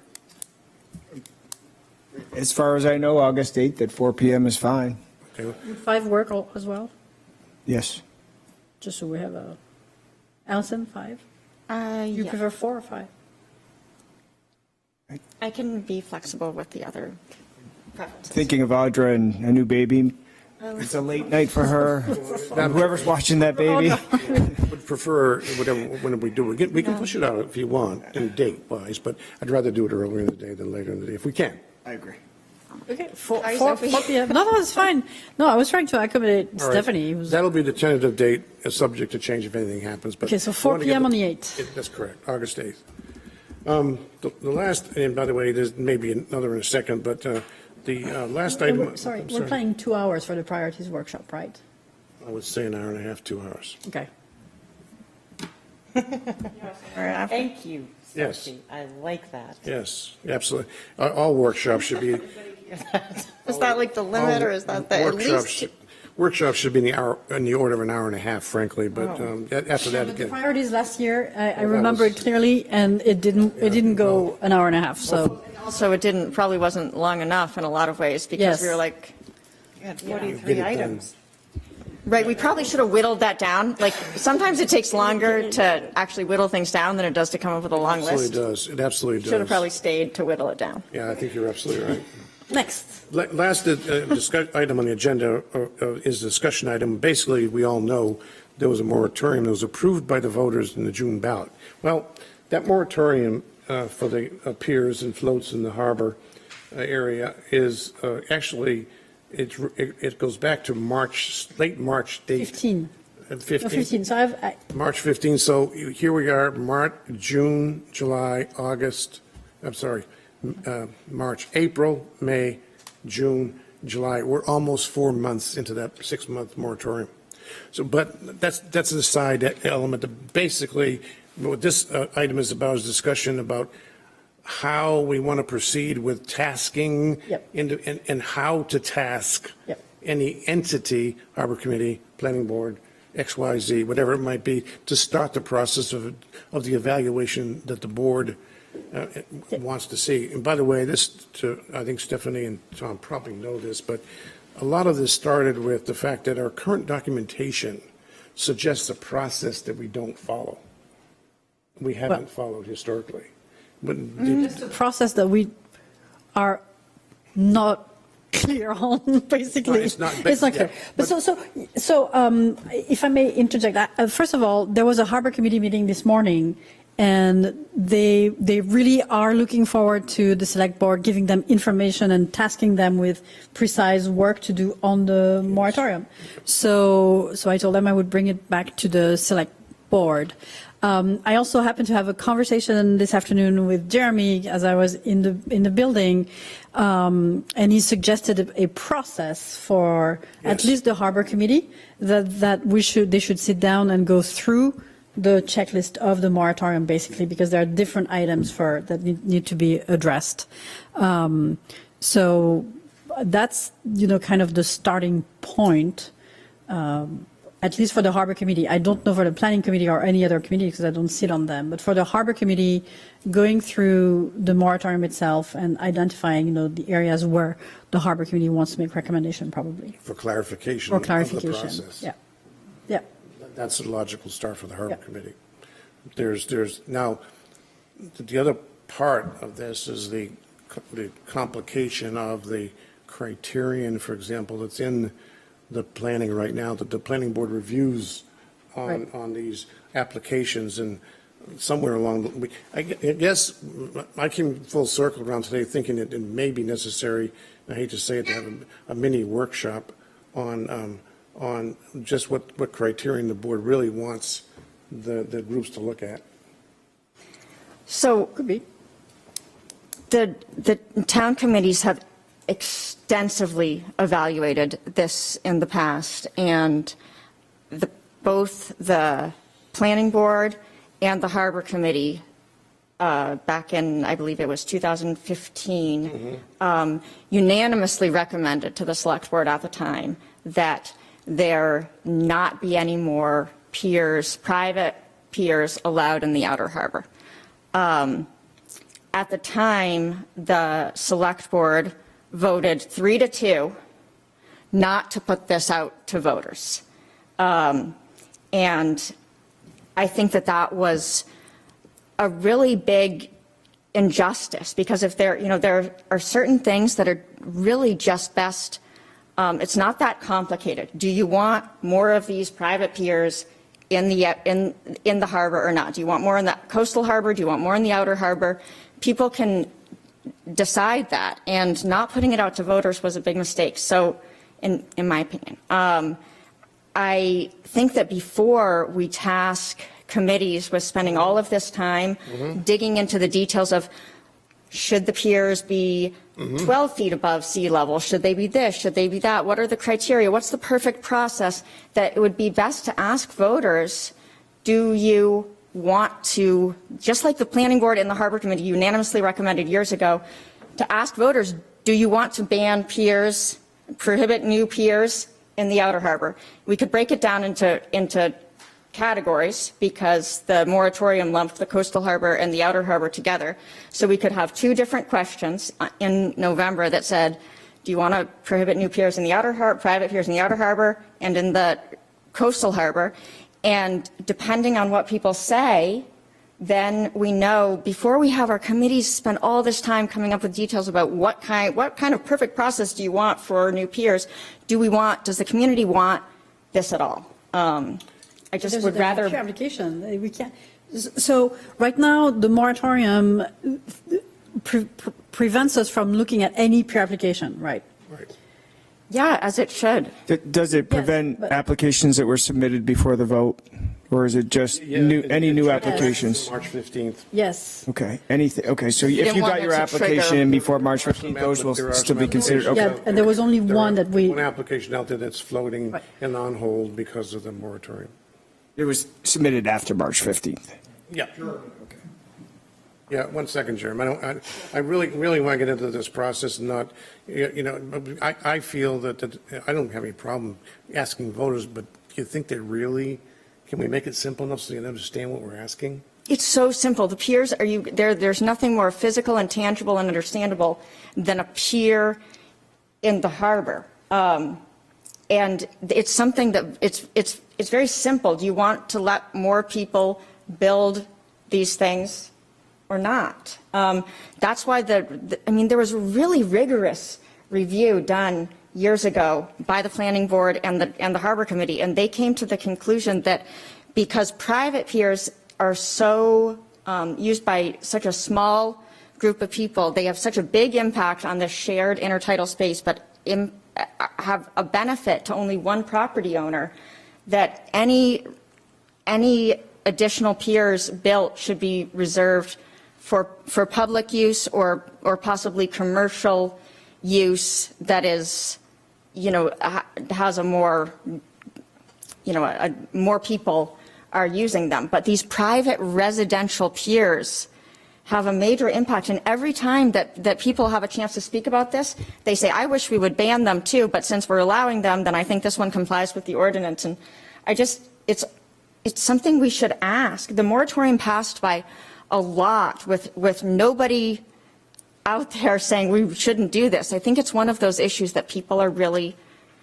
I don't know. It's only like the extremely fabulously wealthy people that can even consider this kind of a thing, and we're concerned about property values going up. Why won't we at least ask voters and see what they think? Because it's asking voters is a nice flag to wave. I don't think it's effective. I think people have a reaction saying, yeah, absolutely, I can't afford a pier. I'm voting against it. They've gone through this debate in Lincolnville recently with a town meeting, a special town meeting, as you know, and surprisingly, they didn't approve the moratorium at all. And they're building a 300. Very close and very poorly attended. It was very controversial, but I think It might be different, the outer harbor and the coastal harbor. I do believe people might come to different conclusions on that. The outer harbor is up until about Curtis Island. That's this. But how do you tell people what the difference between the outer harbor and inner harbor? Well, why do we let them vote on anything? Why do we let them vote on subdivision changes? I'm sorry, I don't think it's efficient. I think we all have this tendency, we love Maine and we want to pull up the Kittery Gate behind us, because you like it the way it is, right? We have to be careful here on this one. It's what process do we go through now when somebody applies for a pier?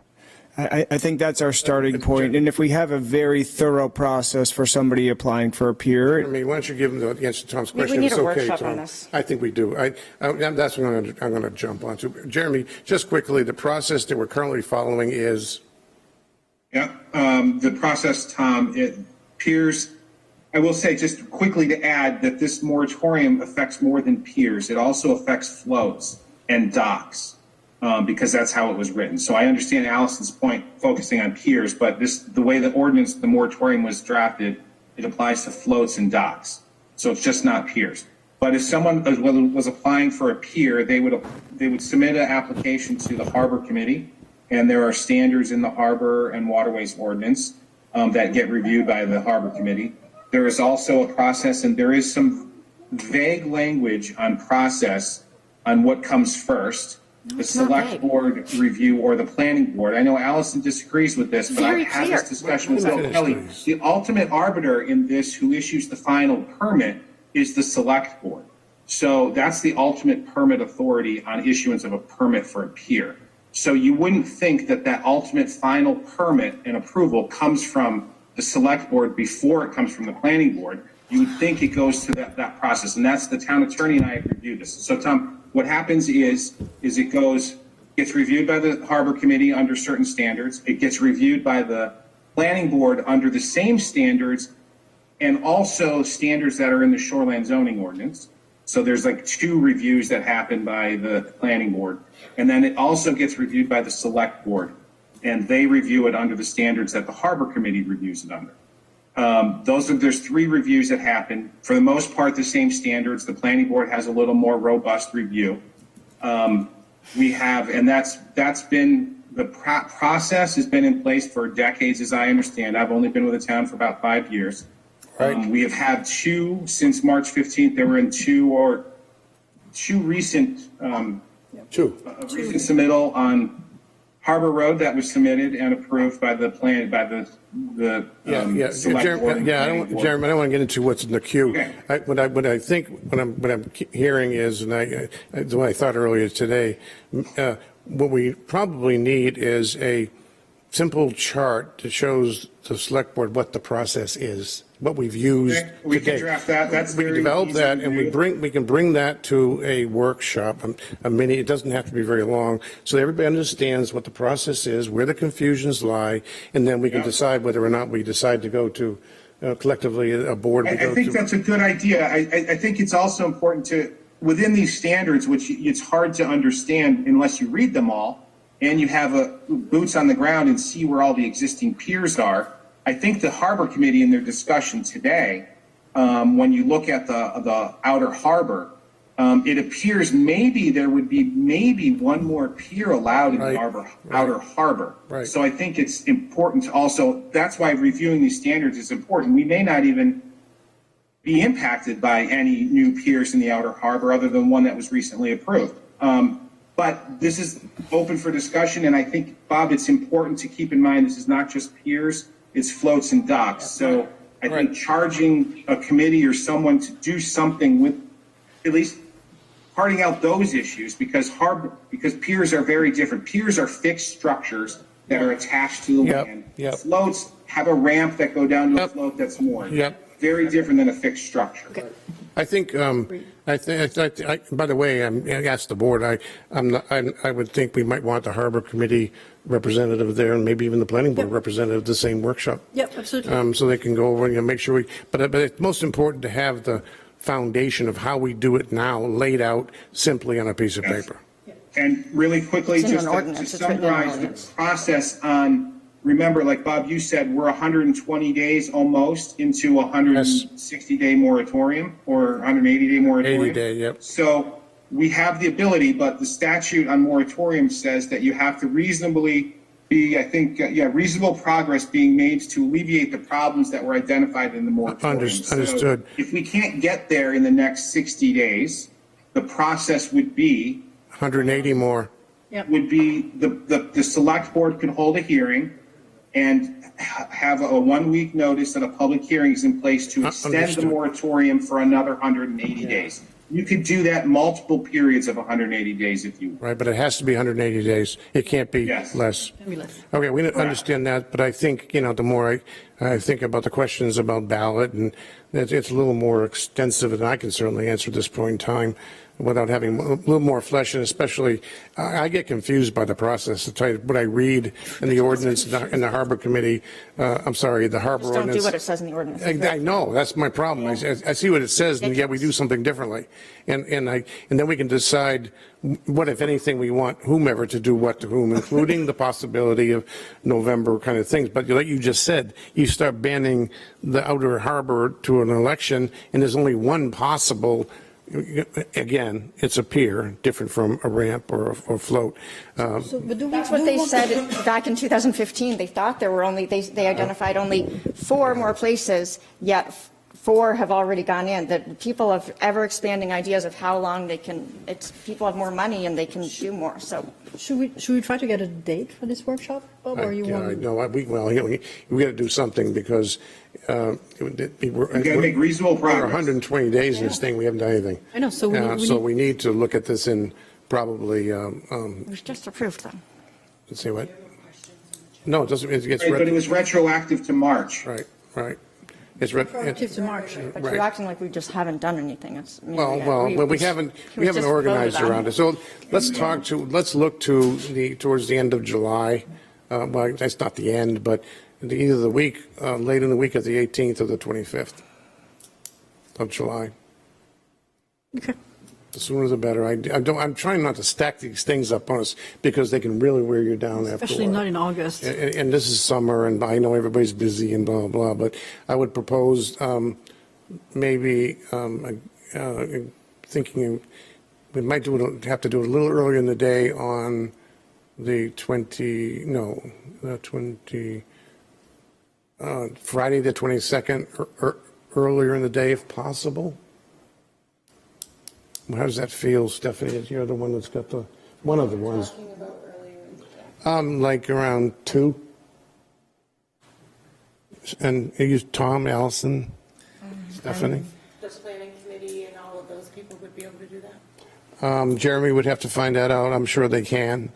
I would think Josh could be there, and I would think Ethan could be there, knowing their schedules. Yep.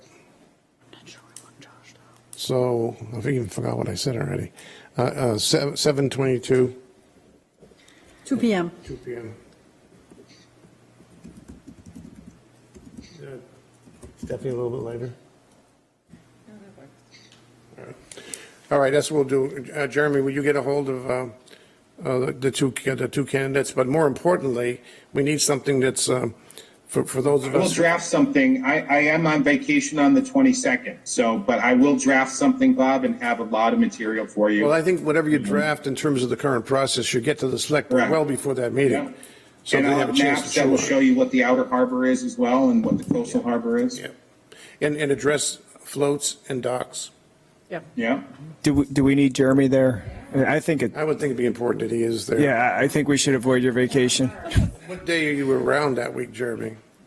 That's my birthday, and my wife and kids and I are going down east to Lubeck. So I would be back, Bob, the 26th. When do you leave? 27th, actually. 27th. When do you leave? Can we do the 21st? I'm leaving on the 22nd. Can we do the 21st? For 21st for me, it would have to be earlier than that. 21st works for me. Well, 21st would have to be like 1 o'clock for me. Yeah. Fine. Works with me. Stephanie? Yeah. Tom? Yes. 7:21 at 1 o'clock? The 21st doesn't work for me, but I don't have to be there, right? I No. was just about to say, sometimes we don't all have to No, be we there, don't. and sometimes I'm not even going to be able to. No. It's I not, can also see if Bob Kelly could be there on that date oh, for remember, us. this is as the well. workshop, so Who's no. Bob Kelly? Bill Kelly. Bill Kelly. Bill Kelly, sorry. That may be, but workshop, there were no decisions made in a workshop. We're not going to, there's no motions or anything like that, Stephanie, so you're going to get input afterwards, so no. Let's schedule the 21st at 1. All right. All right, That works. let Josh and gang know. Okay, thanks, Jeremy. Yeah, no Go problem. ahead. Thank you, guys. This is a Q&A regarding this topic from Anita. It's a chat. No, it's in the Q&A, and it's a question. Oh, okay. You see, you can look at. Oh, it's only. I'm sorry, it's only on my screen. I got it. Here you go. I see it too. Can the chair and the assistant town manager please assure that the new select board members have been fully brought up to speed on the issues they will decide upon? This is about the priorities workshop, I believe. This is Yes. critical for Yes. meaningful decisions. Yes. I mean, I think we're all in the process of being There's- brought up to speed on everything all the time. I think They might- Stephanie and Tom both have commended on absorbing a lot of stuff in a few weeks with the help of Bill Kelly and others, and there's a lot more, and we're going to absolutely try to keep doing that without overwhelming you all with, X years of work that's behind us, because, I forget it on a weekly basis. So the answer is yes. Some of it, they just have knowledge Right. from living here, too. I mean, it's not like you have to have it all through the select board. Yeah, absolutely. We're in that process. It doesn't happen overnight, but yes, absolutely. Isn't she in New Zealand or something? Yeah, no, Australia. Anita, go back to New Zealand. Australia. Go back to enjoying New Zealand. Back to Yeah, it's like in the middle of the Thanks, night. Jeremy. Back to Anita. our agenda, people. We have, thanks. By the way, these dates we'll confirm, especially with the APCA thing, but Yeah. The select board reports. Tom, do you have any? No, just thank you everybody for a warm welcome. 2 weeks in, and it's, it's good. It's nice interactions with everybody and the public as well. Thank I you. have to say both you and Stephanie both are ramping fast. I know it's tough, but always raise your hand and throw rocks when you have to. But the learning curve, as Sophie mentioned to you all the other day, I think that it takes about 6 to 8 months just to get to find out where the restroom is. But you're doing a great job. Thank you. Thank you. Thank you. Stephanie, do you have anything that you want to add in the select board report? I just learned where the restroom was within 3 minutes. Yeah, you're a quick You learner. know about all of the restrooms. No. There's one on the 3rd floor that was very controversial. Sophie, Not my favorite, Miss Sophie. No, just a quick one. We had a Harbor Committee meeting this morning, and I continue to be impressed with the Harbor Committee's work, and I thank them for their work. One of the things we're looking at is Sherman's Cove and the access to Sherman's Cove, and there's some good information that Margie, I think you took Margie around Sherman's Cove. So, and she sent us a report. I was really interesting. So I think we're going to still work on that report at the Harbor Committee before we can make recommendations. But it's moving forward. They're steady. Sherman's, yeah. We Sherman's in that Cove. regard, we should sooner than later bring it to the board. Yep. Okay. Anything else, Sophie? No, that's it. Ms. Allison? Sorry, that made me want to talk about Sherman's Cove. But I do have an item that connects to that. There's now a kayak rack on Marine Avenue, which is one of the very hard-fought public access points on Sherman's Cove. It's, if you go, it seems all very simple now that you can go down there and there's some steps, but if you look back in the Camden Herald archives, the town was ensnarled in legal battles over that for like at least 5 years. From private property owners who didn't want the public there. So it took some hard fighting by Sid Lindsley and some other board members at the time, and a lot of public advocacy. So it's great to see that there's now a kayak rack there too, because the dinghy dock at the public landing is very popular, and I've had some stern words spoken to me, from people that knew about the dinghy dock for much longer than I have. So to them, it's gotten a lot more crowded and unusable. To me, it's this like glorious thing that, oh my gosh, you can have a dinghy down there even if you don't have a big yacht moored out in the harbor. And so I think, more and more people are doing that and having kayaks and things down there. And we do need to work to find, more space. But it's just a really awesome thing to be able to be down there. And so that's that. And I just want to reserve the last little tiny bit of my report to read from the ordinance, the peer process, because I feel like everybody treats me a little bit like I'm crazy, and it's always this really complicated thing. But it says, it goes through all the different types of applications we'll receive, and it says, the code enforcement officer shall review the application for compliance with all these different paragraphs. And then it says, once the application is deemed complete, then the application, together with related documents, shall be dated and forwarded within 10 business days to the Harbor Committee. The Harbor Committee shall, within 10 business days of the date of receipt, convene a meeting for review of the application. The review and comments of the Harbor Committee shall be in writing, shall specifically address the standards in Article 6, Section 6, shall state the reasons for the comments, and shall be forwarded to the Select Board for their review and action. D, upon receipt of the review and comments of the Harbor Committee, the Select Board, after a public hearing, shall either approve with conditions, or disapprove the proposed project in accordance with standards of Article 6, Section 6 of these Harbor Rules and Regulations. 1, if disapproved, the disapproval shall be in writing and shall include the reasons for disapproval. 2, if approved, the approval shall be in writing and shall not be effective until approval by the Planning Board under site plan review. It goes on a little bit more, but it's really quite clear. And the reason that I make a big deal about this is because what has happened in the past is that if it goes Harbor Committee and then it goes Planning Board, Planning board is supposed to do a site plan review, and site plan reviews are for projects that are already allowed, deemed to be allowed, and they're just going through these standards to make sure. And so the presumption is that it's an allowed project. And then what happens is after it comes to the select board, after that process, what it creates the feeling that it's an approved project. And I've heard that a bunch of times, that, oh, this is already approved by the planning board, so we're just some kind of a rubber stamp, when really it's supposed to be the select board approves or approves with some conditions, then you send it to the planning board, and the planning board would actually look at the conditions that the select board might have put on it and say, this is how we're going to do it. So it's frustrating when something comes to us for this feeling of like a rubber stamp that our vote doesn't matter, when the ordinance clearly states that it does. This is exactly what we'll discuss at our workshop. I agree. But anything else you have? It's the 100-year anniversary of one of the biggest storms that ever happened in Camden. The town was devastated by a very big rainstorm. You can read all about it in the Camden Herald. Roads were wiped out, horses drowned. Right. And, yeah, hopefully it doesn't happen again. Cool. With that, I would request a motion to adjourn. So moved. Second. Oh, second. All those in favor? 5-0. Thank you, gang. Thank you very much.